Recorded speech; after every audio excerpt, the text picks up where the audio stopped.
જીવનની નવી શરૂઆતના ઓરતા ઓઢીને આશાઓના લગ્ન મંડપની ચોરીએ પરણવા બેઠેલી એક કન્યા અને જાજરમાન જીવનની શરૂઆતનું સપનું આંજી જાન લઈને પહોંચેલા વરરાજા. આ સમય હતો લગ્નનો, જેમાં જાન માંડવે પહોંચી ગઈ હતી. લગ્નમાં મોટા ભાગની વિધિઓ અને ભોજન પણ પૂર્ણ થઈ ચૂક્યું હતું અને હવે સમય હતો સપ્તપદીના 7 વચનોનો, એટલે કે ફેરાનો, જેમાં જાનૈયાઓ, મહેમાનો અને ગ્રામજનો વરવધુને નવજીવનના આશીર્વાદ આપવા ત્યાં હાજર હતા. પરંતુ ચોરી મંડપમાં બેઠેલી દુલ્હને જોયું કે વરરાજાનો પોતાના પર કાબુ ન હતો, કારણ કે તેને નશો કર્યો હતો. આ જોઈને પરણવા બેઠેલી દુલ્હને એક ઝાટકે સૌની હાજરીમાં જ લગ્ન કરવાની ના પાડી દીધી. બાદમાં તો બંને પક્ષો વચ્ચે જે થયું તે જાણીને તમે પણ ચોંકી જશો અને જે લગ્નના હરખમાં વરરાજાએ નશો કર્યો હતો એ જ નશાના કારણે તેના લગ્ન ત્યાં જ તૂટી ગયા. નમસ્કાર, આપની સાથે હું છું કૃપાલસિંહ જાડેજા અને હાલમાં જ દુલ્હન લેવા પહોંચેલી એક જાન વરરાજાએ કરેલા નશાના કારણે દુલ્હન વગર જ પાછી ફરી આ વિચિત્ર ઘટના વિશે વિગતે વાત કરીએ. વાત ગુજરાતી પર. આમ તો આપણે ત્યાં 16 સંસ્કારમાંના એક સૌથી મહત્વના જો કોઈ સંસ્કાર હોય તો તે લગ્ન સંસ્કાર છે. અનેક વિધિઓની દિવ્યતા અને સંસ્કૃતિની સભ્યતા સાથે ઉજવાતા લગ્નને આપણે ત્યાં ઉત્સવની જેમ ઉજવવામાં આવતા હોય છે.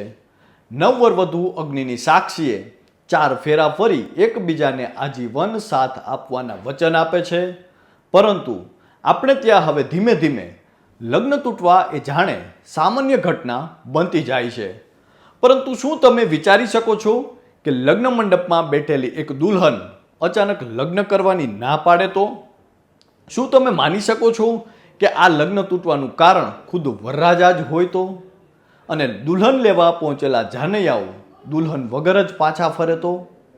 જી હા, આ કોઈ ફિલ્મની કાલ્પનિક કહાની નહીં, પરંતુ હકીકતમાં બનેલી ઘટના છે. ત્યારે આપને પણ થતું હશે કે શું વાત કરો છો, આવી તે વળી શું ઘટના બની છે? તો આપને જણાવી દઈએ કે યુપીના કાનપુર દેહાત જિલ્લાના મંગલપુરમાંથી આ વિચિત્ર ઘટના હાલ સામે આવી છે, જેમાં પોતાના ભાવિ પતિને દારૂ પીધેલો જોઈને દુલ્હને એક ઝાટકે જ તેની સાથે લગ્ન કરવાનો ઇનકાર કરી દીધો. બાદમાં ઉગ્ર બોલાચાલી અને બંને પક્ષો વચ્ચે લડાઈ શરૂ થઈ ગઈ. જોઈએ તો ગત 21 એપ્રિલના રોજ કાનપુર દેહાતના મંગલપુર વિસ્તારના રહેવાસી એવા વિજયપાલ કમલે પોતાની પુત્રીના લગ્ન કોચ જિલ્લાના ચંદ્રરાના રહેવાસી એવા રમેશચંદ્રના પુત્ર રવિકાંત સાથે નક્કી કર્યા હતા અને તે મુજબ જ મંગળવારે લગ્નની તમામ તૈયારીઓ થઈ ચૂકી હતી. સાંજનો સમય હતો. વાજતે ગાજતે જાનૈયાઓ જાન લઈને દુલ્હન લેવા પહોંચી ગયા હતા. કન્યાના આંગણે જાનના સામૈયા થયા અને બાદમાં પરંપરાગત વિધિઓ પણ કરવામાં આવી. આ સાથે જ મહેમાનોને ભોજન પણ પીરસવામાં આવી રહ્યું હતું અને હવે વરમાળાનો સમય હતો, જેના માટે બંને વરવધુને લગ્ન મંડપમાં લાવવામાં આવે છે. અને તે સમયે મંડપમાં બેઠેલા વરરાજાનું ધ્રુજતું શરીર અને અસામાન્ય વર્તન જોઈ કન્યા, પૂજારી અને ગ્રામજનો સૌ કોઈ ચોંકી ગયા. કારણ કે કહેવામાં આવી રહ્યું છે કે વરરાજા અને તેના કેટલાક સાથીઓ નશામાં ધૂત હતા અને વરરાજાની આવી હાલત જોઈને કન્યાએ એક એવો નિર્ણય લીધો જેણે ત્યાં હાજર સૌને ચોંકાવી દીધા.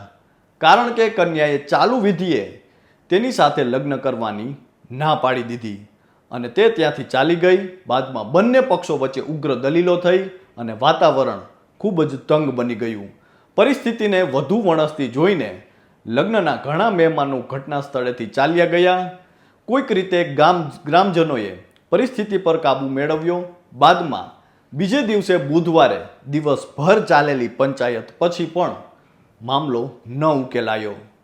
જોકે થોડા સમય પહેલા ઉત્તર પ્રદેશના બિજનોરમાં એક લગ્નમાં વિચિત્ર ઘટના બની હતી, જ્યાં મેકઅપનો સામાન પૂરતો ન હોવાથી દુલ્હન ગુસ્સે થઈ ગઈ અને તેણે લગ્ન કરવાની ના પાડી દીધી હતી.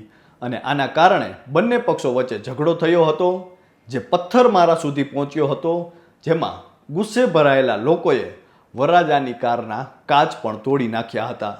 બાદમાં પોલીસ બોલાવી પડી હતી અને દુલ્હન વગર જ ત્યાંથી જાન પાછી ફરી હતી.